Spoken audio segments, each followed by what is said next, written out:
Hi, welcome back to The Mother You Know, The Woman You Don't. This is just a podcast about everyday women and their extraordinary stories. And I'm going to start out this week again by saying thank you to everybody that has supported the show so far. However, you're doing that, if you're listening, if you're sharing, I know we've got people who are just adamant, who are just regulars sharing that we can count on faithfully to put the word out on social media. If you're rating the podcast, whatever you're doing to support us, we just want to say thank you. We appreciate the support so much, and it has been so fun to watch the community grow. This week, we have with us my sister-in-law, Rennetta, and my niece, Annaliesa. This is my husband's. I always have to explain, and I always say we know, some sort of little chart or graph or something to keep up with everybody. But this is my husband's brother's wife and their daughter, Annaliesa. So they're going to come in today and hi, welcome y'all. And, it's always hard to do these intros because we've already talked for 15 minutes before. I know. We've already had a lot of fun. It's true. Now let's get prim and proper real quick. Yeah. So The we're going church to talk. lady. Yeah. That'll last about 10 minutes, and then somebody will say something inappropriate. It'll be fine. So I initially reached out to Rennetta my first thought, I think, was that I wanted her to come on and talk just because we, obviously love you guys and her family. And, I think that I love you two as a mother-daughter. I love both of you. I think you're just both really fantastic people. And then, Rennetta, I love your mother. I think she's just such a fun soul to know. And I'm so blessed to know her and just the stories about her. But I also wanted some more history on my mother-in-law that I never got the opportunity to meet. So I don't know a whole lot about her history. I don't know. I've heard stories. I have an idea of who I think she may have been. I know she was a tough cookie. I know she would have been strict and loving and kind. I think she probably was a big soul and a tiny body is kind of how I envision her. So I think, if it's okay with you guys, I would love to start out with just kind of talking about Mary and what you guys know of her, because I know for Annaliesa, you have like memory of her before she passed. So I guess, Rennetta, just tell me a little bit about what you know about Mary's history. And then, if you don't know a whole lot, or if you just, kind of know some general stuff, that's fine. But just a little bit about what you do know. And then we'll talk a little bit about how you met her and what your first impressions of her. And we'll get to all those good stories of she, I think, taking care of Lloyd the boat. You wrapped her up in a few words there. You kind of wrapped up the embodiment of Mary O'Quinn. Yeah. Unfortunately, we never did talk a whole lot about her young life. I do know that she was the baby of 5 children. She had 2 older brothers, 2 older sisters, and she was the baby. She was born in Mexia, Texas. And if you know Mexia, it's Mexia. And you know the old joke about people stop at the Dairy Queen and ask, how do you pronounce the name of this place? And they'd go, Dairy Queen. But what they wanted to know is, how do you say Mexia? And the people that were from Mexia would say Mexia. But yeah. her dad was an oil field worker, but she lost her mother at a very young age. And basically, I really didn't realize till I was asking Steve that Aunt Lila was the oldest girl. She was the third in birth order, oldest girl. And then there was Janine. And basically, Aunt Lila pretty well raised me.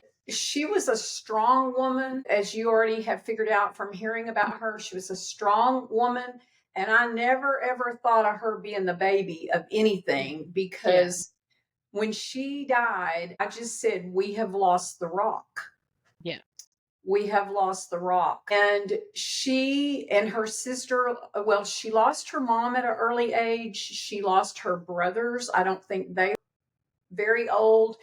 And then, of course, until she passed away herself at 62 with breast cancer, she was just close and lifelong friends with her bigger sister or older sister, Aunt Lila. Unfortunately, that's really all I know. I know that she and Lloyd met either in Trinity, Lovelady, or someplace. And I didn't realize this, but they went together in high school. Did you know that? And I heard that they fought like cats and dogs. And I just, and that kind of surprised me. I didn't know how they met. So unfortunately, that's about what I know about her background. She never did dwell on it. Yeah. She never did dwell on it or anything. The cancer ran in the family, and it was just a shame that I looked at, I have almost 11 more years in my life than she got to experience. And that was just, we got robbed. Yeah. We got robbed. Yeah. Yeah. I recently realized that my grandmother passed away at 68. 68. Right? Or 60, Yeah, 68. Which in my head, she was in her 80s. You know what I mean? Like, it was just like, oh, she was old. And I guess now that I'm almost 50, 68 is looking real young. It is. It feels really, really young to have lost, for her to have passed at 62. It does feel like you're robbed, cheated. Right. She was cheated, Especially, I think now with knowing all the kids and then your grandbabies, like how that would have affected or how happy that would have made her. And I'm trying to say it's not crying too. So which is okay if we do, but I've got that in my notes here. Yeah. She would just be delighted with these children. Yeah. And she'd probably take up for them even if they were in trouble. Yeah. Even though she could be harsh, she would have taken up for the children. She was stern. Yes, she wasn't harsh. Yeah. She was stern. Yeah. But I was from a granddaughter. I just made a lot of notes, so forgive me if I just kind of go through some of these and y'all can cut out whatever. No. I just said that Mary was a woman with many facets. Yeah. She loved, empathy, discipline, humor, kindness, encouragement, support, acceptance, and she was competitive. But she still had a little bit of politician in her. She had to have to work where she did. And Dorcas, having worked at the county, she had to have a little bit of political finesse, but I'm talking about good political finesse to kind of know how to navigate the waters. And you're right. She was stern, but she was highly, highly respected. And I'm going to come back to that because that honestly really ties in to the end of her life and something that she told me. Yeah. And then that sign, just like you found the Dorcas in the Christmas ornament. Mm-hmm. Okay. Yeah. So I have something to come back to that, but I came in the family quickly. I mean, Steve and I met, and 9 months later, we were married. And we had Annaliesa 4 years later. Anyway, I was kind of a surprise because Steve had been going with this other girl for about 6 years. And, all I think she thought was I was the older woman that he met in Fort Worth. Oh.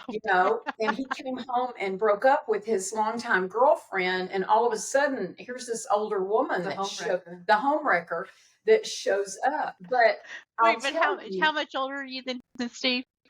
2 years and 2 weeks. Okay. That's nothing. We have some major cougars on this show, okay? I'm 5 years older than Jared. My friend Shane's 5 years older than her husband. My friend April's 5 years older than her husband. Yeah, we cougar it up around here, girl. You're good. Right. Join, welcome to the club. And mine was even before it was called a cougar. I didn't even know I had a name. Anyway, but I'll tell you this. This is kind of a little anecdote. Steve and I were seeing each other and going back and forth. That's when you could fly on Southwest Airlines from Dallas Love Field to Hobby for $18 one way. Okay. So he called me one Thursday and said, hey, Wednesday and said, Mom and Dad are coming to north of Fort Worth to a family friend's mother's funeral Friday. Do you want to hitch a ride with them back to Houston for the weekend and fly home? And I said, well, sure. Well, we hadn't known each other hardly a month, maybe a little bit. And he had already asked me to marry him. And so anyway, I'm in this 1978 yellow Mercury Marquis boat.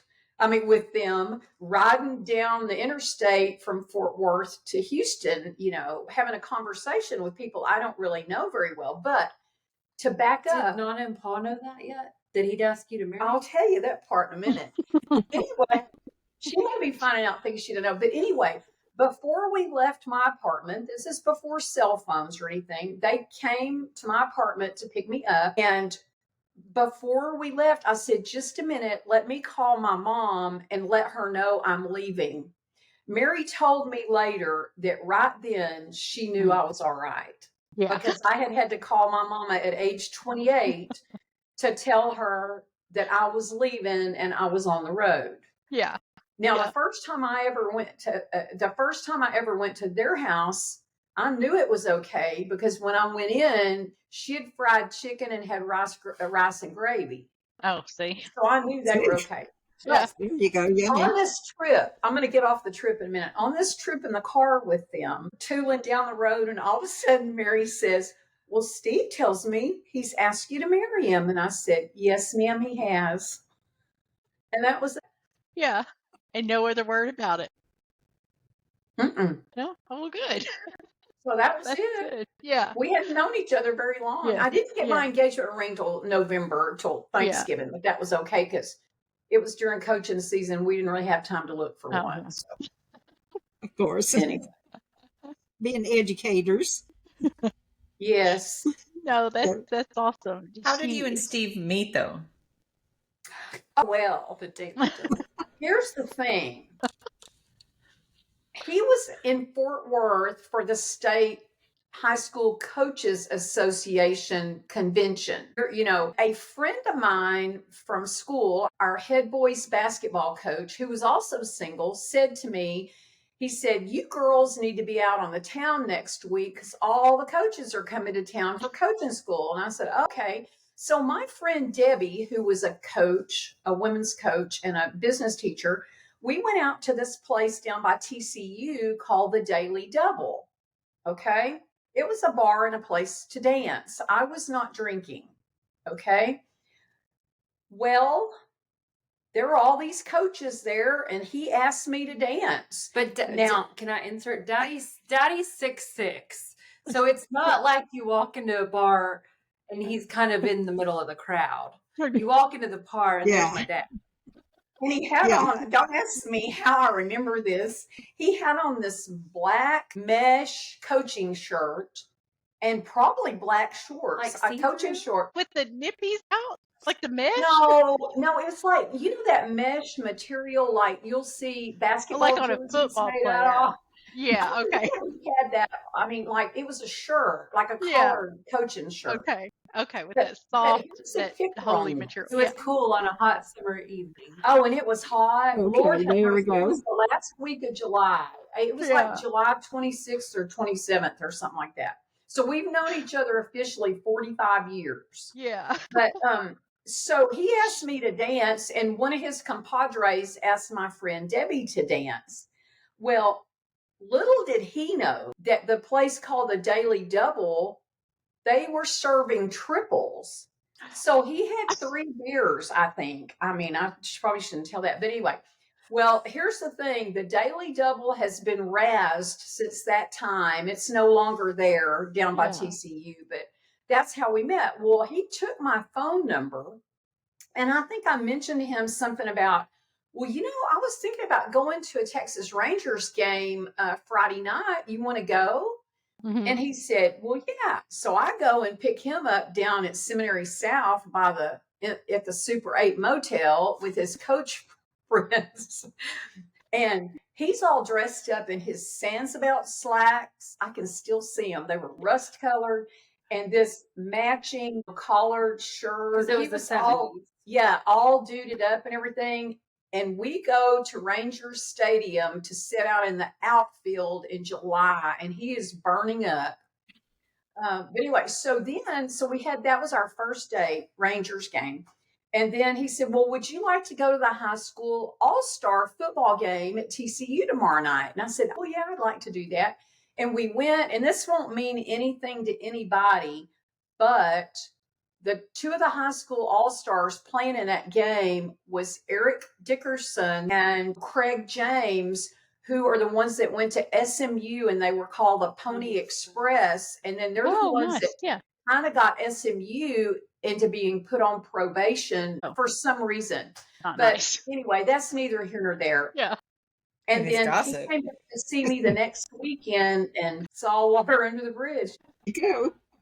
The interesting thing though about mom is mom's never played an ounce of a sport, period, but she's probably knows some of the most intricate details and plays and this and that and other sports there is of any woman ever. She used to spot for dad calling football games. Yeah. Yeah. And I do remember sitting there at TCU that night saying, well, all they need to do is just force a fumble on that, force a fumble. I'm sure that won him right over. But I've got to tell you this one thing is that I told my friend Dawn, the basketball coach, I said, well, I met this guy from Houston and he went to Sam Houston and his name is Steve O'Quinn. And he said, well, my friend, and I think his name was Randy.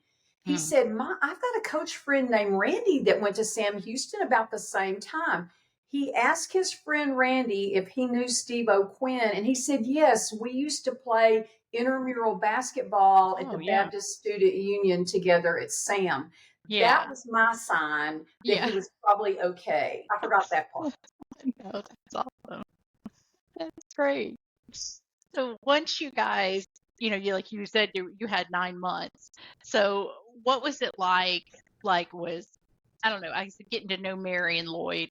What was it like getting to know Mary, like going up to your wedding, or was there anything that, that happened at your wedding that, was an interesting story, or just what were the couple of years, getting to know her and some of the funny stories about her as a mom? You saw her, with Steve and Judy and Dwayne. Yes, and, I've got a few things here to tell you about her. About getting ready for the wedding. Obviously, it was in Fort Worth, my hometown, and so they obviously weren't going to have a whole lot of people travel to Fort Worth for our wedding. Lila and Uncle Cleon came, Bill and Grace Wheeler, and their family. I mean, that was just basically it that came to Fort Worth for the wedding.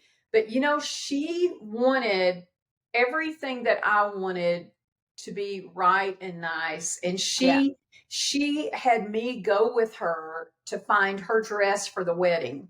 And we went to Greens Point, and we went here, we went there, and we ended up down there somewhere on Lee Road or one of those places just down from East Tex Oaks in this little bitty shop, and found her off-white beige lace dress with a full-length coat that went over it. And I just remember she wanted it nice. She told me, pick out where you want the rehearsal dinner, because it was out of town.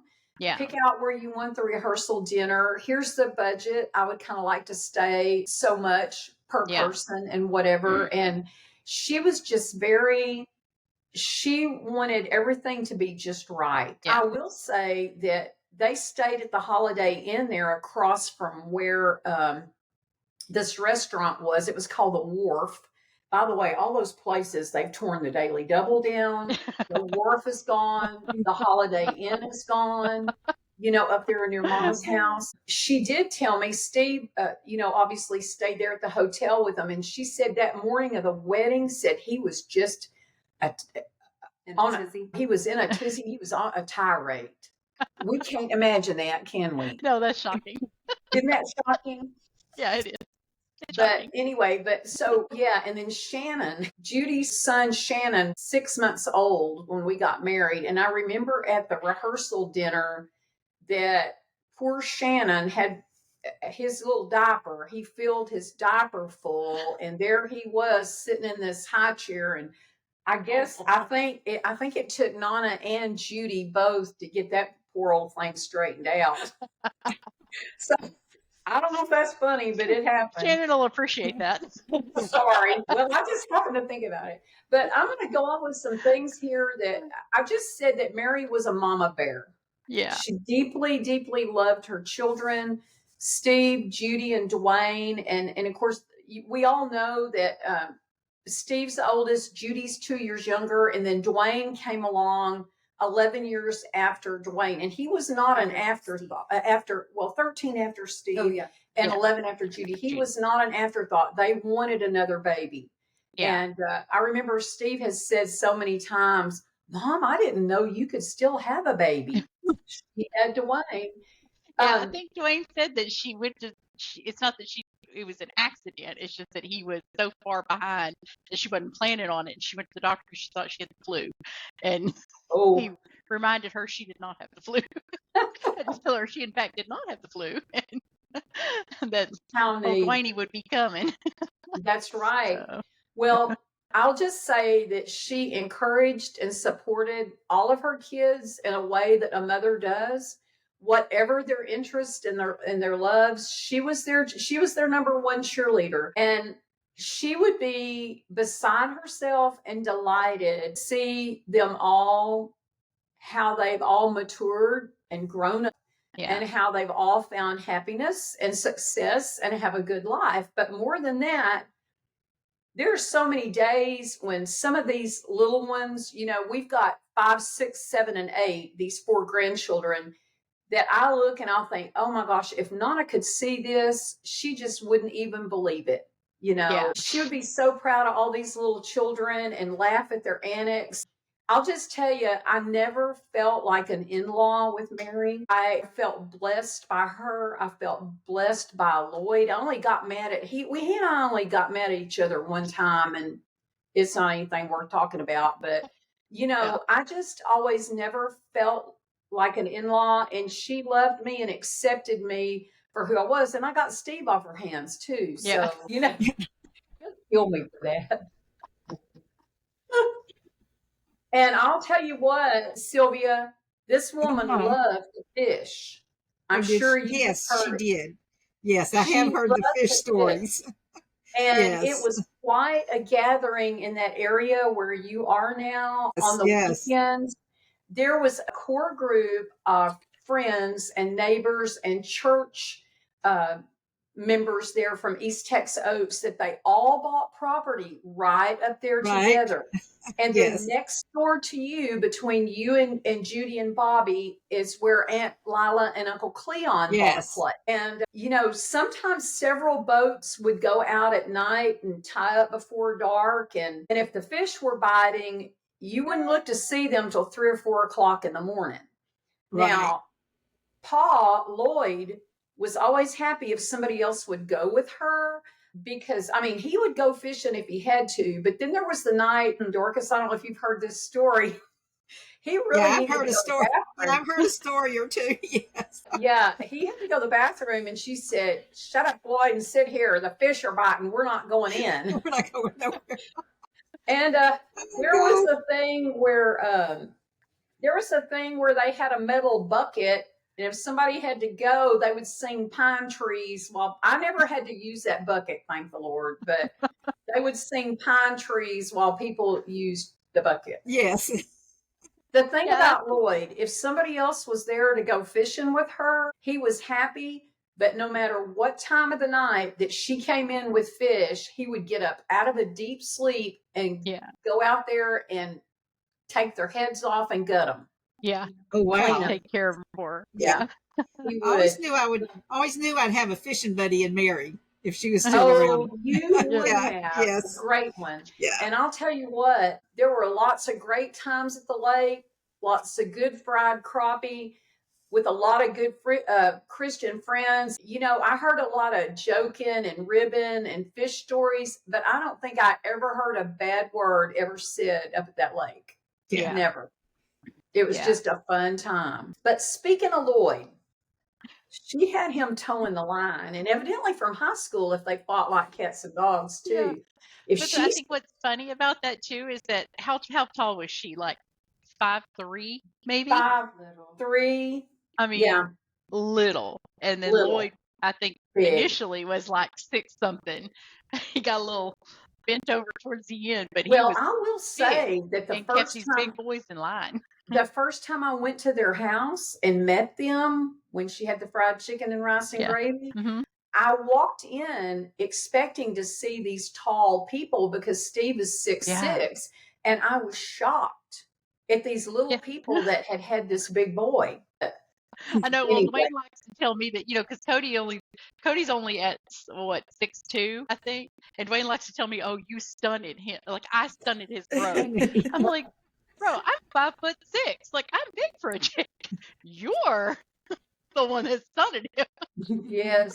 because you're only well, 6 foot when everybody else is massive.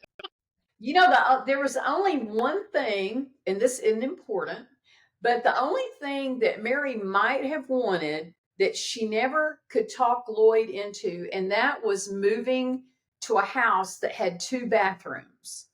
Now, let me tell you, that Valid. poor bathroom in their house took a beating, and Lisa can attest to that. When we were all there, even Dorcas, us getting Yeah. ready to go to y'all's wedding, Yeah.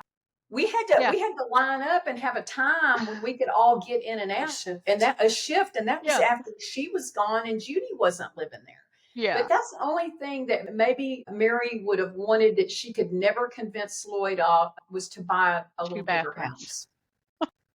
You know what's funny about that is that since Cody's moved out, this house only has 2 bathrooms. It's got one in our room and then one at the other end of the hall.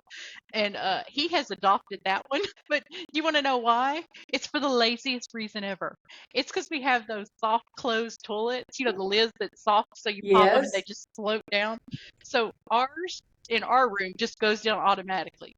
That one will stay up, so he doesn't have to lift it. Well, whatever it takes. So lately it's been like, did you go in here? Because the seat is down. Oh Yeah, gosh, I did. how funny. You encroached on his property. I did. So now I'm just like, it's up. Well, Oh, that's funny. another thing about Mary, and y'all can just stop me when you want to. Nope, but keep Keep going. going. You knew Keep what you were going. getting. Keep going. Yeah. Is if any of the neighborhood friends, and this would be especially Bill and Grace Weezer, and I'll have to tell about that too. If the neighborhood friends stopped in to play Penny Ante poker, they stopped what they were doing. Out came the jar of change, and they put a brand new pot of coffee on the stove, Yeah. on the coffee maker. Mary was a competitor. She loved her Cowboys. Now that was the old Cowboys. She loved her Right. Cowboys.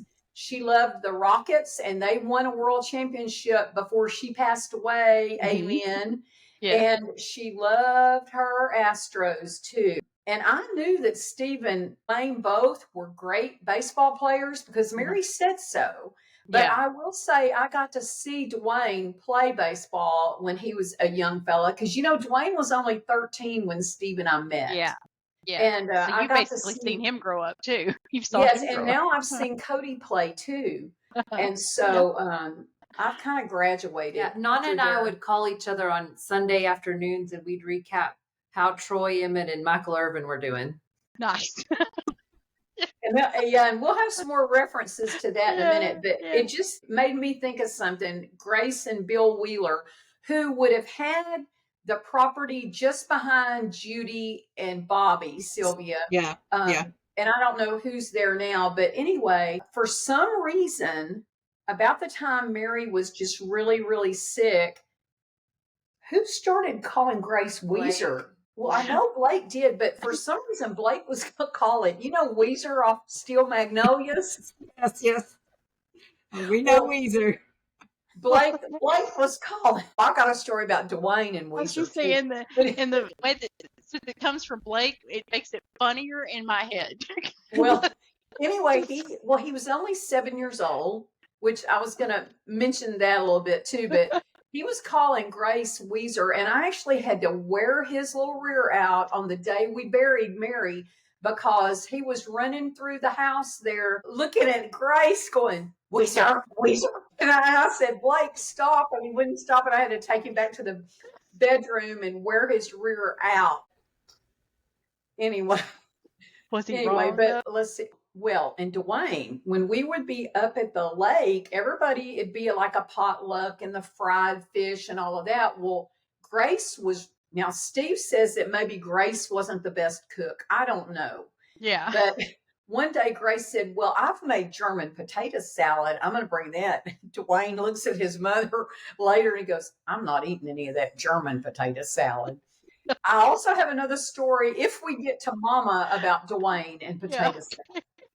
Anyway, he looked at his He's mama and very he said, in particular. I'm not going to eat any of that German potato salad.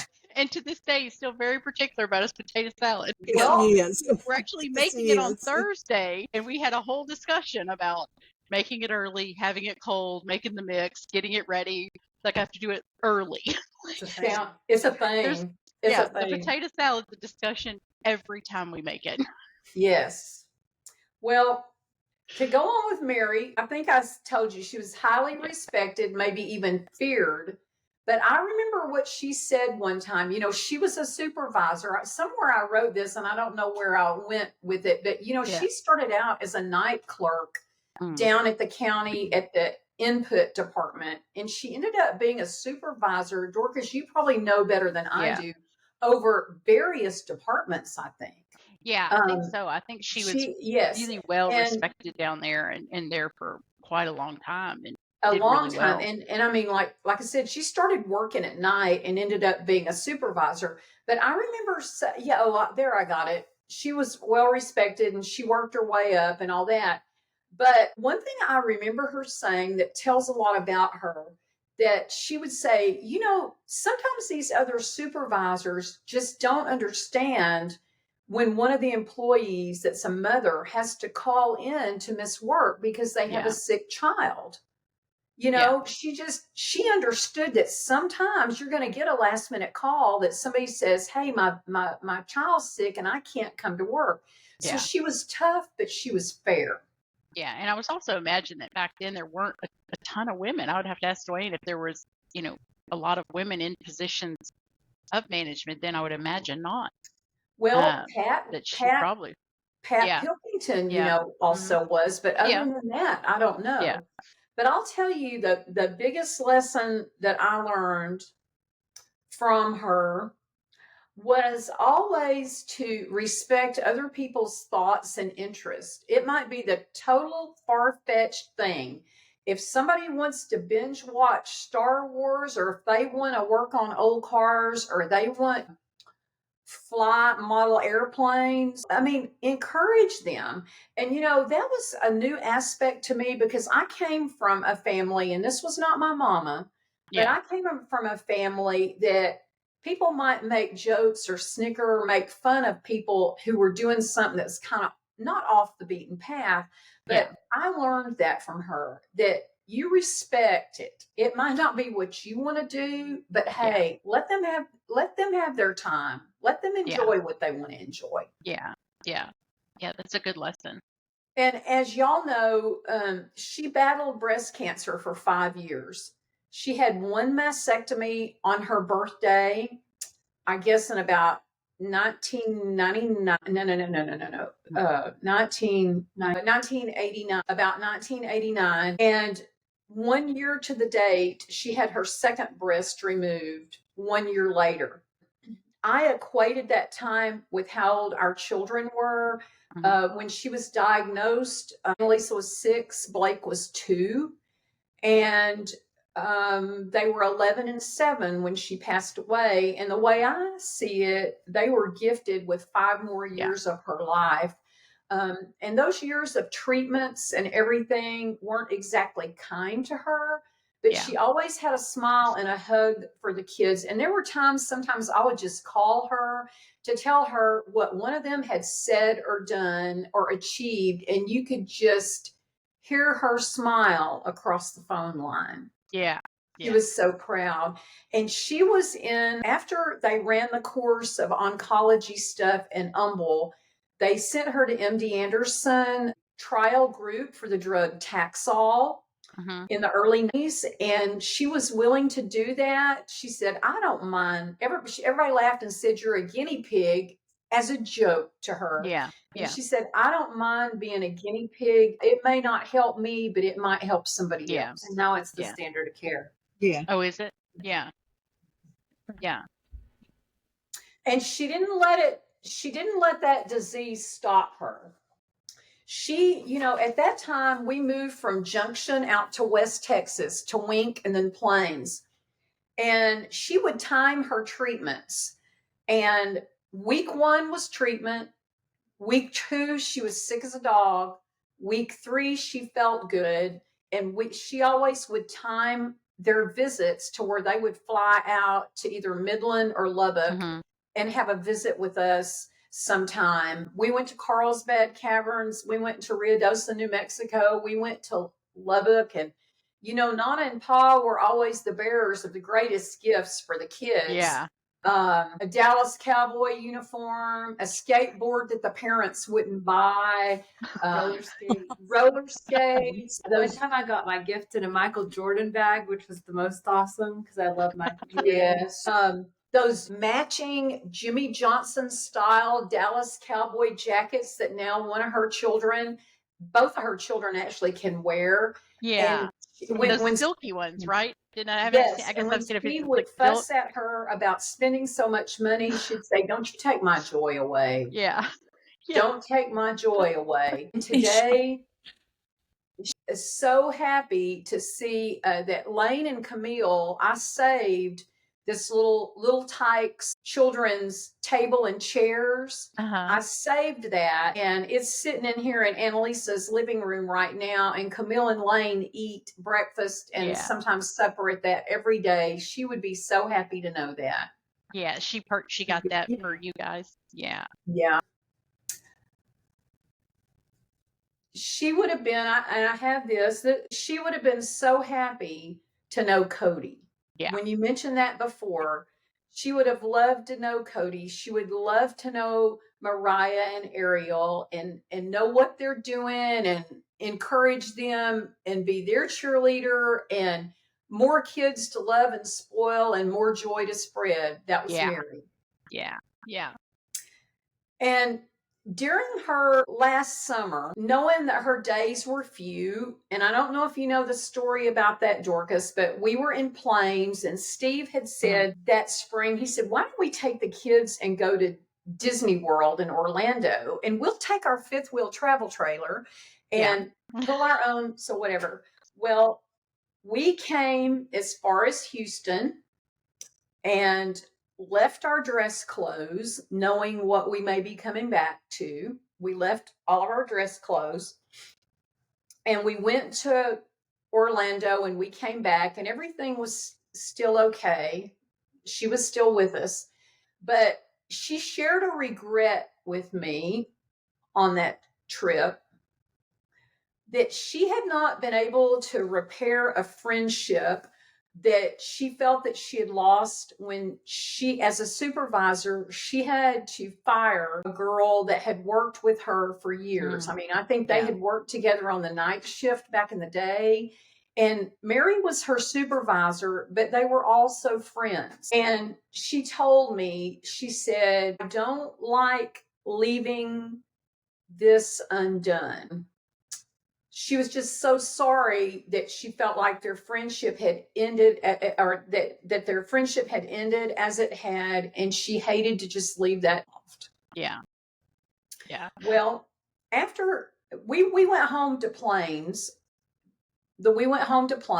and I guess it was 10 days later, Judy called and said, "Ambulance is here," because Mom didn't want to pass away at the house because Judy and Shannon were living there. And she didn't want Shannon to deal with that.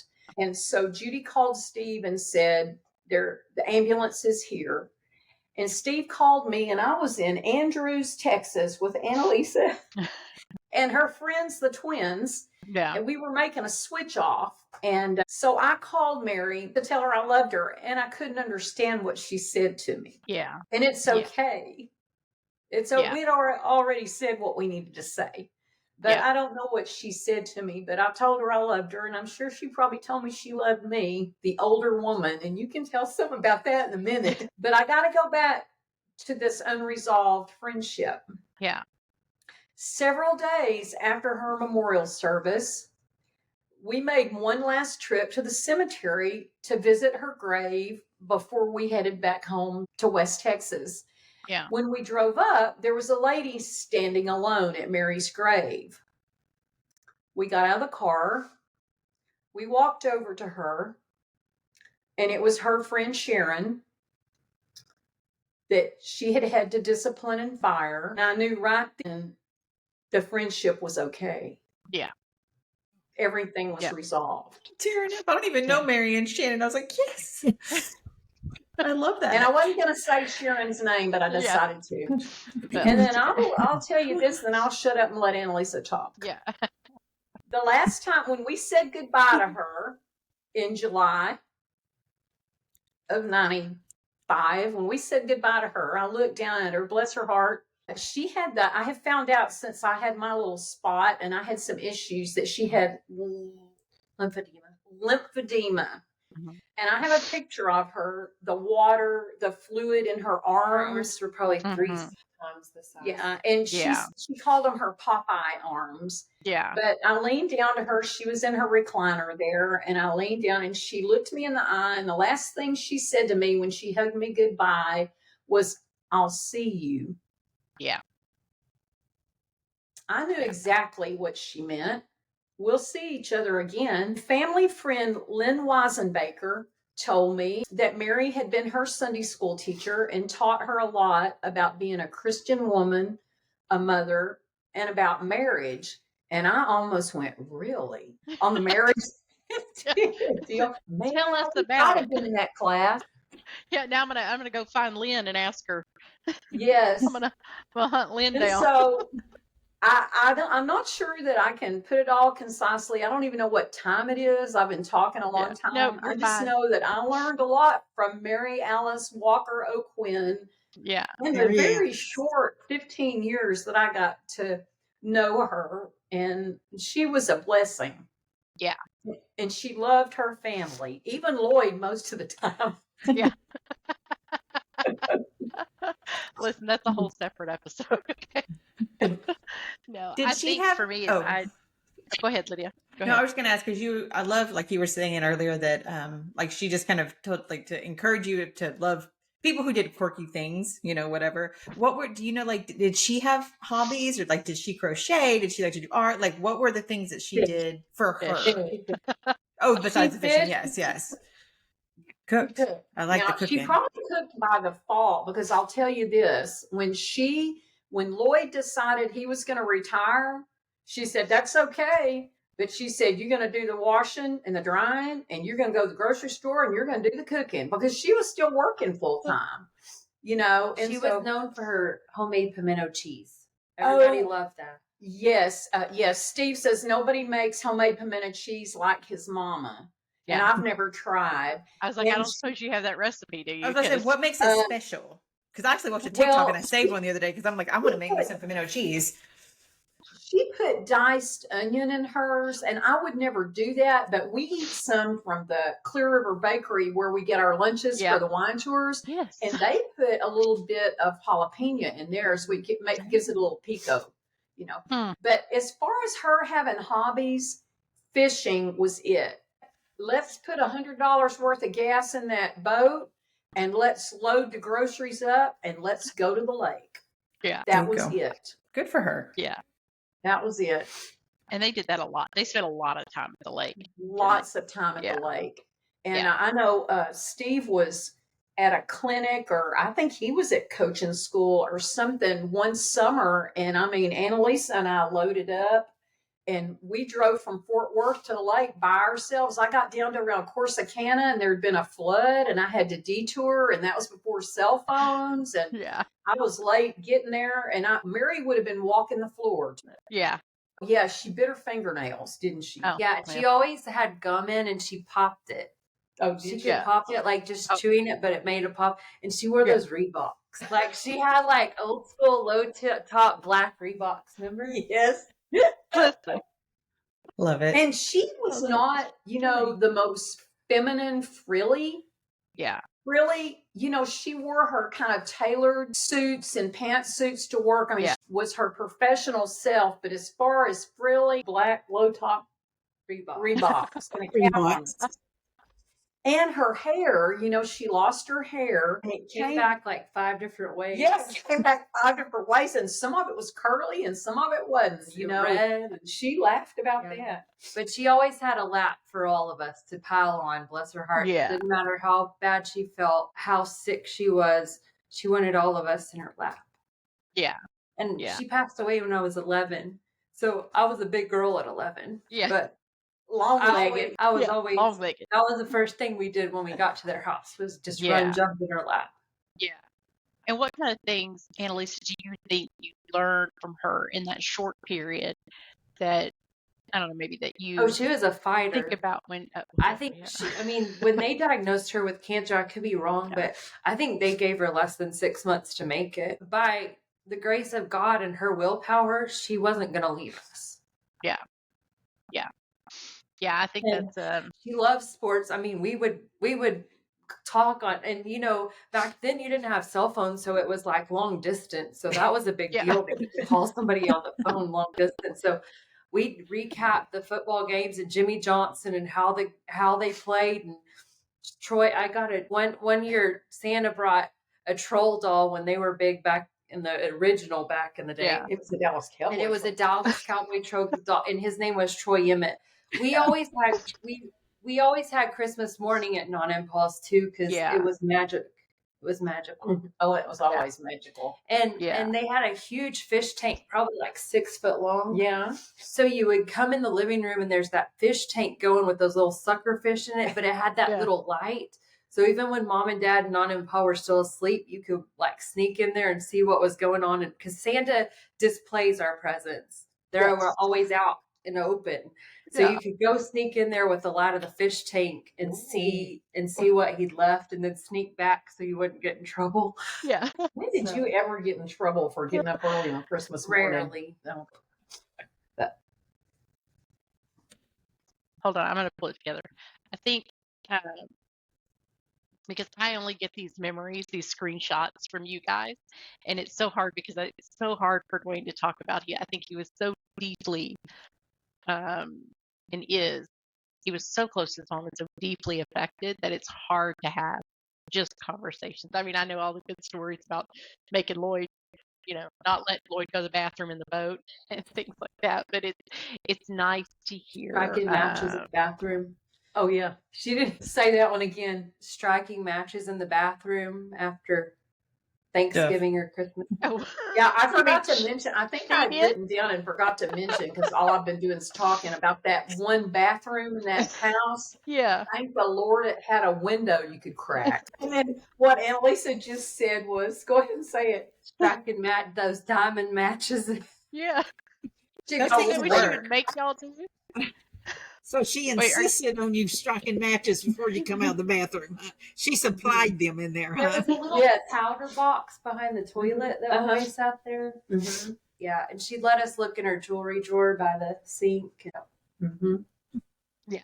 So, Annaliesa, what are some of besides being, you said she was a fighter, but there are any other little, kind of things, I mean, I guess her strength, but what are some of the attributes that you take from her that you think, I hope I pass this down to my kids, as being, part of her bloodline and part of her children? Like, what do you think, or what do you think attributes that you take from your daddy that come from Mary? Because I think I was going I to say, can't compare Dwayne because I don't, when I see Dwayne doesn't remind me of Lloyd.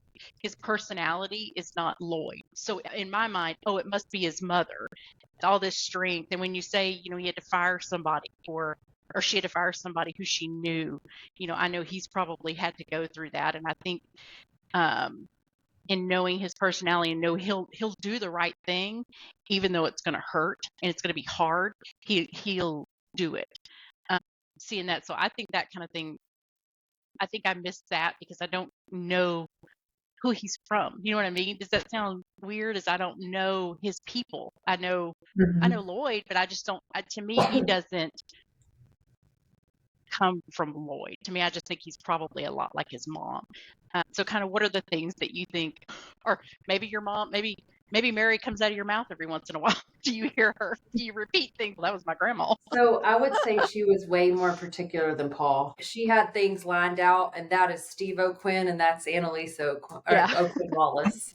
For sure. Yes. Things lined out and organized. And remember, she'd say that Daddy would change his underwear 2 or 3 times a day. So there's no telling how much laundry she had to do because of Daddy. Well, and so she would say that back when she was, I don't know if it was when she was toilet training him. After he was toilet trained, you'd take Steve to the bathroom and he would not let you pull the little underwear back up on him that he had on. He had to put a new pair on. And so she said what she finally did was she would just alternate the pair he had on with one on the back of the commode. Yeah. And she would just alternate. Otherwise, she said, I'd have been having to wash a pair of underwear forever. So he's always been nasty nice like that. Yeah. And I mean, I'm happy that the man stays clean. You know, he still stays clean. You know, he's particular about his clothes and taking a bath and a shower and stuff. Yeah. But yeah, she used to say that. And gosh, that made me think of something else I forgot. Oh, go ahead. I'm sure with 3 kids in a small house, their house was 3-bedroom. Dwayne was 13 years younger than Dad, but I mean, they lived in a small, probably 1,600 square foot house, maybe. No, maybe that house even was smaller probably than that. 1,100 square feet, and then they had taken maybe the 11. garage. They had taken the garage in and extended the kitchen and the living room, so they had a really nice big. And it could be the party house. I mean, the neighbors. I mean, everybody was happy to come to the O'Quinn's. It was a big kitchen, big dining table, you know, big living area. But one other thing she would say about Steve too, and I don't know if this is you or Blake, maybe, but she always told me, she says, you know, Steve gets one thing off the top of his list and then he puts something right back up there. Yeah. Whether it's something, a goal or something he wanted to get or something, she said, always, she says, one thing comes off that list and something else goes on it. And she was right. Yeah. We're getting settled down. The older we're getting a little more settled about that. Though. But it's interesting that you said she was a competitor, because I remember the penny ante poker and people being around the table. But also, Daddy is a fierce competitor. I'm a competitor to the bitter end. And then Camille Lynn Wallace, Lord help us, that girl.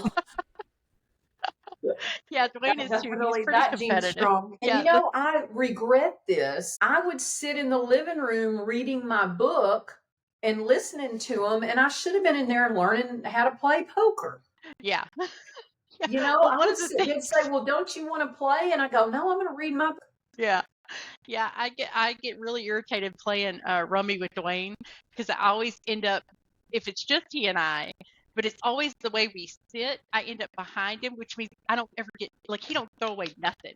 Like, he doesn't, because he knows the game, he knows the cards, he just doesn't, can't catch a break behind him.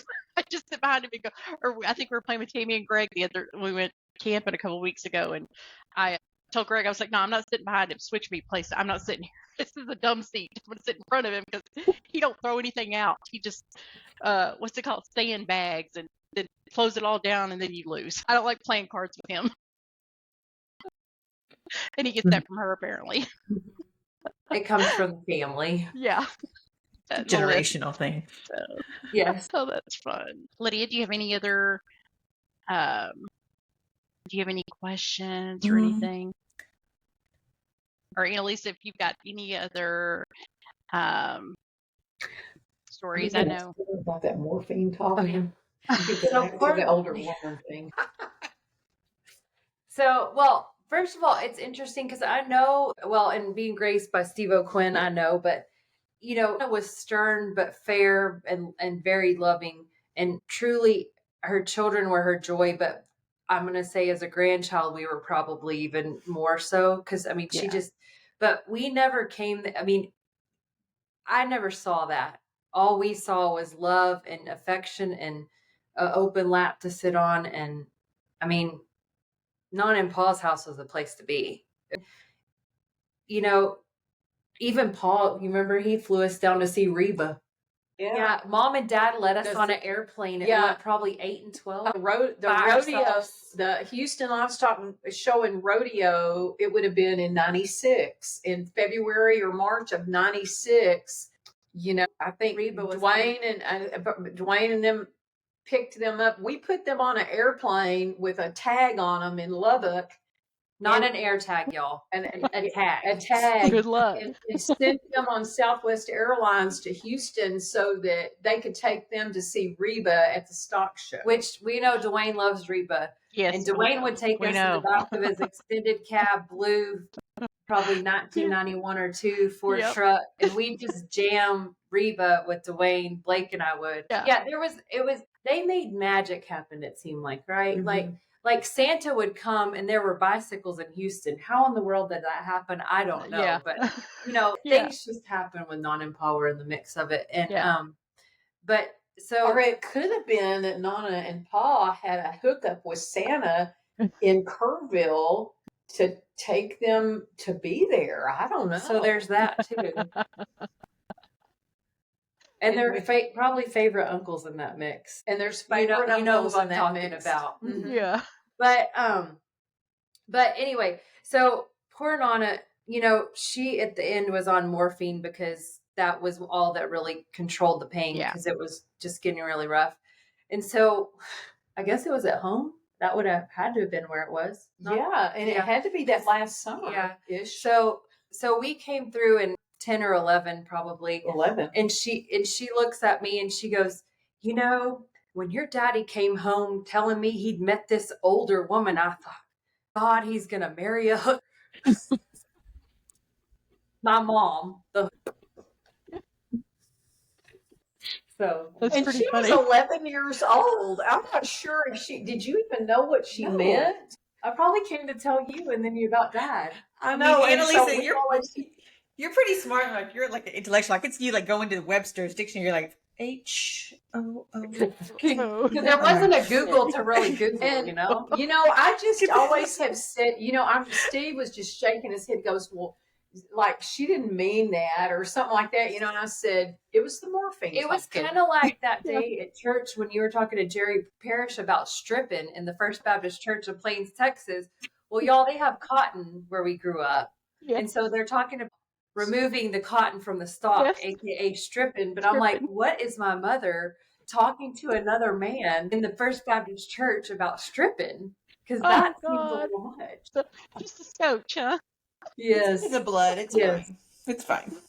It's funny. I was talking to one of the things that Dwayne tells me, and I think about this all the time because it's just the thing with the Cowboys. Like, just, there's just this love-hate we have with the Cowboys here. Yes. And they've loved them for years. That's deeply rooted. It's deeply rooted. Like, it used to just be an issue because he just would lose his mind. And it just was so annoying to watch TV. And, you just spend 90% of the time going, he can't hear you. He can't hear you. Oh, my gosh. I know. It runs in the family. It runs. Hey, right now there's an Astros game going on in the other part of the house. And y'all haven't heard Steve yet. And you haven't heard me. Because the door's locked. Winning. Yeah, we're locked in the other end of the house. No, because I think last Monday winning. I had to get up. We were recording, and I had to get up and walk in there and tell him, I need you to stop yelling. Like, stop. He was standing, not even in the living room. He was in the dining room. He had gotten up and was, I guess, pacing, and he was in the dining room screaming. Well, you know what? Recording. You have just brought something to my memory now. They got that from their mama. I know. Well, that's where I was going. Clearly, he said that now at that one I time, think about this, when we would go down there, if we were there, and there was a football game, especially if there was a football game on, there was a lot of hollering and yelling. And I remember thinking that at our house, my mama and daddy's house, they might be watching the football game, but there was none of that going on. They might be watching it, and mama might have said shot if somebody fumbled the ball, but she'd have said shot. And that's what she'd say, shot. The first one to put a bet on them at work. Yeah, they had a... Listen, we're getting to Nancy. Don't even start. Yeah, that's right. They'd have one of those pool things, Mama would put a bet on them. But that was right. I forgot. The first time I ever sat there during a football game at their house, I go, this is insanity. Now okay, so it's insane. I have always thought, y'all are insane. Like, this is crazy that you're yelling, but I've been on the phone with you and heard Steve yelling. So you've been on the phone, or we've been in the same room, and it's too much. It's too much. And I keep telling him, like you, they can't hear you. And I also told him, if he's going to give a play-by-play, mute the sound. So I don't have to hear that callous guy and him. Let me just hear one play-by-play, not two. Yeah. Anyway. Well, I was going to say Dwayne had told me a story about when she had been really sick, I guess probably towards the end, and she had Vaseline or something, like a jar of Vaseline in her hand or by her, and that the Cowboys had did something real dumb again. And that she got so mad, she picked up that Vaseline and threw it at the TV, and said that she had been, I think, shocked at herself for doing it. I was thinking, you say, oh, well, it's just a morphine. No, y'all, it was the Cowboys. They drive you that crazy. We're just going, it's not the morphine. It was the Cowboys. Y'all deserved it. They're a mess. But, well, I am really sad that I didn't get to know her. Yeah, I think we all are. We've all. Yeah, Right now, I'm thinking, her and Mom would have been I wish I'd friends. known. Yeah, we would have been good friends. We'd Yeah. been great fish. You would have, We would have been great fishing buddies. Yeah. You'd have been fishing I think so. buddies. You would have been scripture partners. I think so.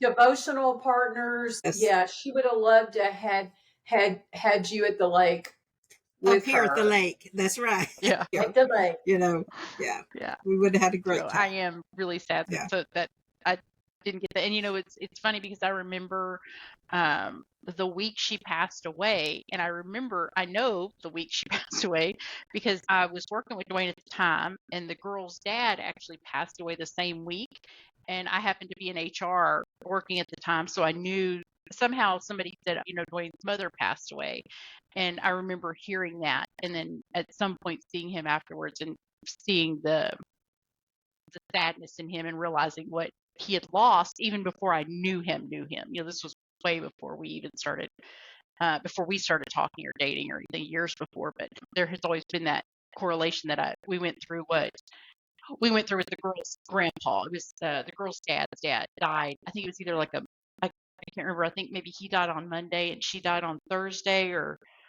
vice versa. It was right there together. Whatever that same week was, they passed away within days of each other. And I just remember us going through that loss and seeing him with that loss and what he lost. So I guess for me, it's always been in the forefront what a great loss that was, because I saw it back in '95. Well, I saw it. And I'm gonna and reiterate something that you've already said and that her death affected us all. Yeah. But I think with Dwayne, it was something that you never get over losing somebody. And I'm not saying it's because he was the youngest. Yeah. But he was kind of like an only child there because Judy and Steve were so much older, but it affected him in a deep, deep, deep way. And I'm glad that you were able to kind of know him at that time, to know where he's coming from on that. Yeah.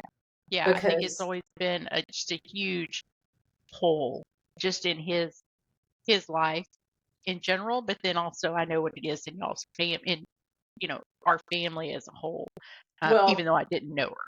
And like I said, she would have just loved Mariah and Ariel and Cody. She would have. She'd look probably go, where'd you get that big old boy with that beard? Yeah. Yeah. Yeah.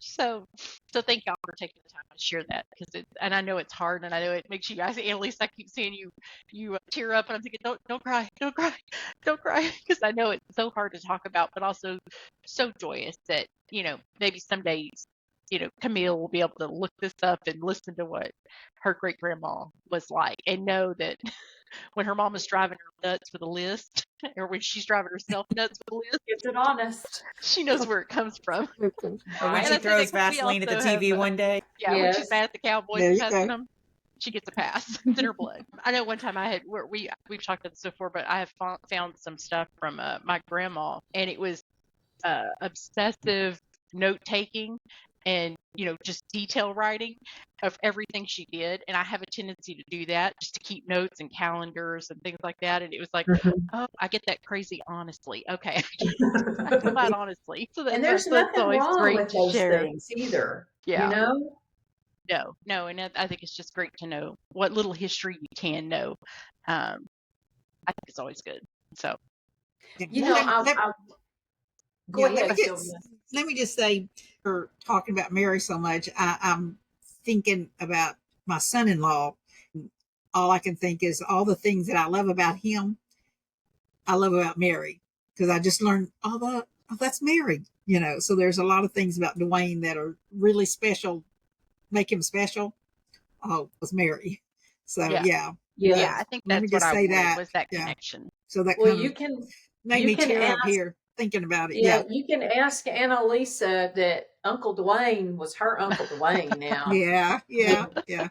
He got me Yeah. Cinderella when I was 5 years old. He did. The What do you mean movie, Cinderella? The Oh, the movie. VHS. Yeah. The VHS. VHS. that's no lie. I know. Yeah. Yep. We may have to break it up into 2 parts, which I'm completely fine with. Because I love a good story.